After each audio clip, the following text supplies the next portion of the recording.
Hello friends, Divya புஜ்ஜா YouTube சேனலுக்கு உங்களுக்கு வரவேற்கிறேன். இப்போ நான் உங்களுக்கு சேவிங்ஸ் பட்ஜெட் சமையல் அறையில் நம்ம எப்படி சேவிங் பண்ணலாம் அப்படின்ற ஒரு சின்ன சின்ன டிப்ஸ் தான் சொல்லித்தர போகிறேன்.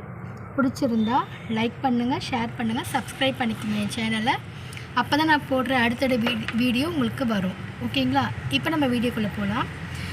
நம்ம சமையல் ரூமில் நம்ம சின்ன சின்ன சேவிங்ஸ் எப்படி பண்ணலாம் அப்படின்றத பற்றி நான் சொல்கிறேன். இப்போ நம்ம ஒரு கடைக்கு போகிறோன்னு வச்சுக்கோங்க, வீட்டு பக்கத்தில் இருக்கிற கடைக்கு போகிறோம்.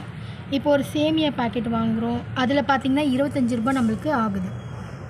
இதே சேமியாவை நம்ம ஒரு மொத்த விற்பனை கடை, ஹோல்சேல் கடைக்கு போய் வாங்கினீங்கன்னா ஒரு 18 ரூபா தான் ஆகும். ஓகேவா? இதில் நம்ம அதே மாதிரி நம்ம ஒரு டீ தூள் பார்த்திங்கன்னா கடையில் ஒரு 2 ரூபா பாக்கெட் வாங்கினீங்கன்னா 5 பாக்கெட் வாங்கினீங்கன்னா 10 ரூபா. இதே மாதிரி நம்ம ஒரு சரமாக நம்ம ஒரு மொத்த விற்பனை கடைகள் 12 பேக்கெட் வாங்கும்போது அவன் 12 பேக்கெட் உள்ள மதிப்பை போட்டு கூட 2 ரூபா உங்களுக்கு லாபம் போல் தருவான்.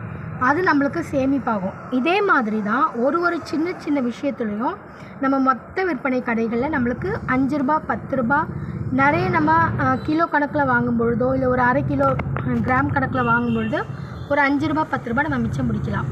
அதை நம்ம என்ன பண்ணணும்னா, நம்ம சின்ன சின்னதாக சேவிக்கிற அந்த ஒரு 5 ரூபா 10 ரூபா 20 ரூபாவாகட்டும் 100 ரூபாவாகட்டும் நம்ம என்ன பண்ணணும், இந்த ஒரு சின்ன உண்டியல் வச்சுக்கணும் சேமிப்பு அறையில். யாருக்கும் தெரியாமல் நம்ம கடைகளில் கொண்டு வந்து கிடைக்கிற அந்த சேஞ்சை இப்படி போட்டுடணும். ஓகேவா? இது நம்ம தனியாக வச்சுக்கணும் கிச்சனில். அதே மாதிரி நம்ம ஒவ்வொரு வாட்டி கேஸ் நம்ம ஆன் பண்ணும்போது எல்லாத்தையும் செப்பரேட்டாக கட் பண்ணி வச்சுக்கிட்டு, அதுக்கப்புறம் நீங்கள் சமையல் இப்போ இருக்கிற காலகட்டத்தில் பார்த்திங்கன்னா சமையல் கேஸ் விலை ஏறிடுச்சு சொல்கிறாங்க. ஸோ இதனால் மக்களுக்கு ரொம்ப கஷ்டமாக இருக்குது. இப்போ வில்லேஜ் பீப்புள்ஸ்லாம் பார்த்திங்கன்னா அவங்களுக்கு ஆல்ரெடி அந்த பழக்கம் இருக்கும், அவங்களுக்கு அந்த கட்டைகள் கிடைக்கும், அதை வச்சு அவங்க மண் அடுப்பில் இல்லை அந்த மாதிரி அடுப்புகளில் அவங்க செஞ்சு அவங்களுக்கு பழகிட்டாங்க. நம்ம இங்கே டவுனில் இருக்கக்கூடிய பெண்கள் பார்த்திங்கன்னா ரொம்ப கஷ்டப்படுவோம், கேஸோ இல்லை இண்டக்ஷன் இல்லைன்னா. ஸோ அதுக்காக நம்ம கிடைக்கிற அந்த சமையல் கேஸ் இருக்கிறத வச்சு முதல்ல நம்ம எப்படி சேமிச்சுக்கலாம். ஏன்னா சொல்ல முடியாது, விலை இன்றைக்கி ஏறி இருக்குது, நாளைக்கு இறங்கலாம். அதுக்குள்ளே நம்ம எப்படி நம்ம காப்பாற்றிக்கலான்றதுக்கு நம்ம சின்ன சின்ன டிப்ஸ் ஃபாலோ பண்ணி நம்ம காய்கள் கட் பண்ணிட்டோ, அதுக்கப்புறம் சிம்மில் வச்சு நம்ம கொதிக்கும் பொழுது சிம்மில் வச்சு அதை வேக வைக்கும் பொழுதும் நம்மளுக்கு கேஸ் மிச்சமாகும். ஸோ இந்த மாதிரியெல்லாம் வச்சு நம்ம பார்த்துக்கலாம். ஓகேவா? அது மூலயமா நம்ம காசு மிச்சம் பண்ணலாம். ஓகேவா?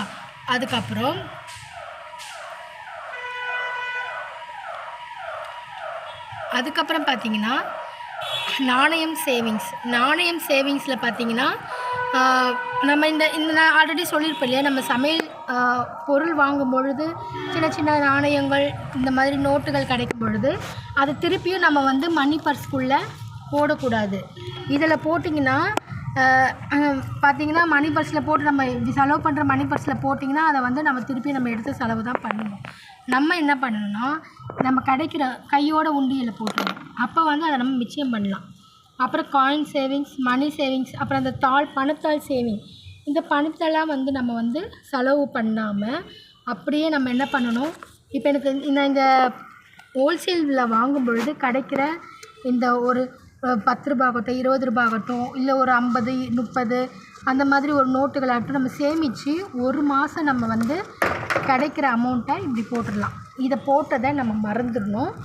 சரிங்களா? மறந்து நம்ம தனியாக வச்சிடணும். அடுத்த மாதத்துக்கு இதே மாதிரி கிடைக்கிற காசு மணியெல்லாம் நம்ம சேவிங்ஸ் பண்ணி தெரியாமல் வச்சுக்கணும். இதை நம்ம ரகசிய சேவிங்ஸாக கன்வெர்ட் பண்ணிக்கணும். நம்ம நோ ஹஸ்பண்ட் ரெவல்யூஷன், இதை நம்ம ஹஸ்பண்ட்கிட்ட சொல்லவே கூடாது. நான் கடைக்கு போனேன், இவ்வளோ செலவாயிடுச்சு, இப்போ இருக்கிற விலைவாசியில் அவங்களுக்கும் தெரியும். ஸோ இது செலவாயிடுச்சுங்க, அதனால் எனக்கு திருப்பி காசு கொடுங்கன்னு சொல்லி நம்ம அவங்கக்கிட்ட வாங்கணுமே தவிர திருப்பி என்கிட்ட இவ்வளோ நான் சேர்த்து வச்சுருக்காங்கன்னு பல்ல இடிச்சுக்கிட்டு போய் சொல்லக்கூடாது. ஓகேங்களா? அப்போ நம்மக்கிட்ட இவக்கிட்ட தான் இருக்கே காசு, நம்ம எதுக்கு நம்ம திருப்பி கொடுக்கணுன்ட்டு அவங்க அதில் கொடுக்க மாட்டாங்க, தவிர்ச்சிருவாங்க. அண்ட் நம்மக்கிட்ட இருக்கக்கூடிய காசை கண்டிப்பாக செலவு தான் வைப்பாங்க. அதனால் நம்ம லேடிஸாக இருக்கிற நம்ம, ஹவுஸ் ஒய்ஃபாக இருக்கிற நம்ம இந்த மாதிரி சின்ன சின்ன கிடைக்கிற குட்டி குட்டி காசை நம்ம சேமித்து வைக்கிறது மூலயமா நம்ம என்ன பண்ணலாம், நகைச்சீட்டு போடலாம். ஓகேங்களா? நகைச்சீட்டு போட்டு லைக் நம்ம ஜிஆர்டி, தங்கமயில் அந்த மாதிரி, இல்லை ஆன்லைன் சேவிங்ஸ். இப்போ தான் நம்மளுக்கு கையிலேயே எல்லாருக்கும் மொபைல் இருக்குது. ஸோ அதில் ஒரு ஆன்லைன் ஷாப்பிங் ஓப்பன் பண்ணிவிட்டு அதில் நம்ம கன்வெர்ட் பண்ணி சீட்டு சேகரிக்கலாம். இப்போது உங்களால் ரொம்ப மொத்தமாக வாங்க முடியாதுன்றவங்க மாதம் ஒரு 2000 நம்மளோட சமையல் அறையில் சேமித்து எடுக்கக்கூடிய அந்த பணத்தை நம்ம வந்து மாதம் நம்ம சீட்டு கட்டும் பொழுது லைக் பார்த்திங்கன்னா ஜிஆர்டியில் பார்த்திங்கன்னா நான் முன்னாடி 2 வருடம் நான் ஜிஆர்டியில் 2 கிராமாக சேமித்து எடுத்திருக்கேன். இதை மாதிரி சமையல் அறையில் எங்கள் வீட்டுக்கார் கொடுக்குற காசு இதெல்லாம் சேமித்து நான் எடுத்திருக்கேன். அதே மாதிரி நம்ம என்ன பண்ணோம், நம்மளோட காசில் நமக்கு கடை கொடுக்குற காசில் இந்த சீட்டு கட்டுறது மூலயமா இப்போ நீங்கள் சின்ன சின்ன அமௌண்ட்டாக கட்டுறவங்க கட்டி எடுத்து 2 கிராமாக சேர்த்து வச்சுக்கலாம். அப்படி இல்லை என்னால் முடியும் ஒரு 10,000 போல் சேமிக்க முடியுன்றவங்க இந்த மாதிரி ஒரு பல்க் அமௌண்ட் போட்டு நீங்கள் வேஸ்டேஜ் வந்து இல்லாமல் நீங்கள் நகை எடுத்துக்கலாம். அதன் மூலயமா நம்ம வந்து பணத்தை மிச்சம் பண்ணி ஒரு நகையாக கன்வெர்ட் பண்ணிக்க முடியும். இது நம்மளுக்கு லாபத்தை தான் தரும். ஸோ நம்ம வந்து வீணாக வெளியில் சாப்பிட்றத அவாய்ட் பண்ணிவிட்டு நம்மளால் முடிஞ்சு நம்ம வீட்டில் நம்ம குழந்தைங்களுக்கு என்ன பண்ணி தரோம், நம்ம வீட்டில் எப்படி எந்த அளவுக்கு காசை மிச்சம் பண்ணி சமையலை ஆரோக்கியமாக நம்மளால் பண்ண முடியும் நம்ம யோசிச்சுட்டு நம்ம சேவிங்ஸை ஏர்ன் பண்ணிக்கலாம். ஓகேங்களா. அப்புறம் பார்த்திங்கன்னா வீட்டு பட்ஜெட், அதில் பார்த்திங்கன்னா வாடகை, மளிகை, current, gas, TV, mobile recharge இதெல்லாம் பார்த்திங்கன்னா நம்மளுக்கு ரெகுலராக நம்ம கட்டி தான் ஆகணும். இதுக்கு ஒன்றுமே பண்ண முடியாது. ஸோ நம்ம கிடைக்கிற காசு நம்ம ஹஸ்பண்ட் கொடுக்கக்கூடிய காசோ இல்லை நம்மளோட காசோ என்ன பண்ணணும், 75% அதை ஒதுக்கிடணும். இதுக்குன்னு சொல்லி ஒதுக்கி வச்சுட்டு மீதி இருக்கக்கூடிய பேலன்ஸ் அது 25% ஒரு 2 or 2.5 நம்ம என்ன பண்ணணும்னா தனியாக எடுத்து பர்ஸில் வச்சுக்கிட்டு இதை சொல்லவே கூடாது. இப்படி நம்ம சேவிங்ஸ் பண்ணி இந்த பட்ஜெட் போட்டு அது மூலயமா நம்ம காசு எடுத்து வச்சுக்கலாம். அண்ட் சமையல் நம்ம பண்ணுற அந்த ஒரு திட்டத்து மூலயமாவும் நம்ம காசு எடுத்து வச்சுக்கலாம்.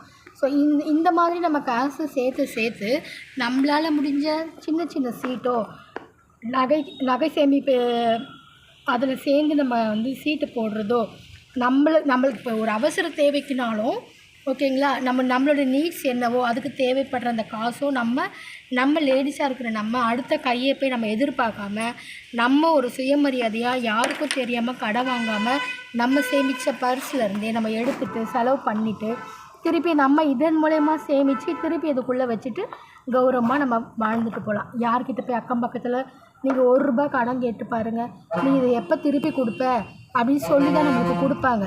ஒரு 2 நாள் போகட்டும், இந்த பைசா எனக்கு திருப்பி நீ எப்போ தருவ, 2 நாள் ஆயிடுச்சுன்னு சொல்லி கேட்பாங்க. அப்போ நம்மளுக்கு கூறிக்கி நிற்கிற ஒரு நிலைமை நம்மளுக்கு வரும்.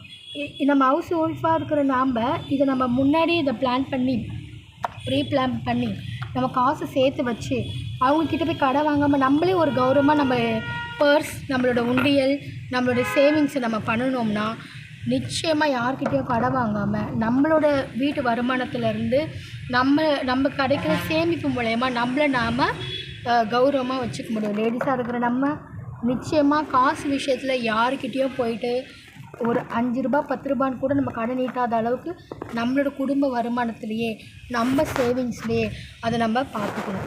இதே மாதிரி ஒரு விஷயத்துலேயும் நம்ம வந்து காசை மிச்சம் பண்ணி எப்போல்லாம் காசு மிச்சம் பண்ணுதோ நம்மளோட சேவிங்ஸாக அதை பார்த்து நீங்களும் என்ன மாதிரி எடுத்து கட்டணும், அப்புறம் நான் நகை சேவிக்கணும், மணி சேவிக்கணுன்ட்டு உங்களை நான் கேட்டுக்கிறேன். உங்களாலேயே முடியும், என்னால் முடியும்னா உங்களாலே முடியும். Thank you friends. அடுத்த வீடியோவில் பார்ப்போம். இது மாதிரி சின்ன டிப்ஸோடு உங்களுக்கு நான் அடுத்த வீடியோவில் சந்திக்கிறேன். டாட்டா, பாய் பாய்.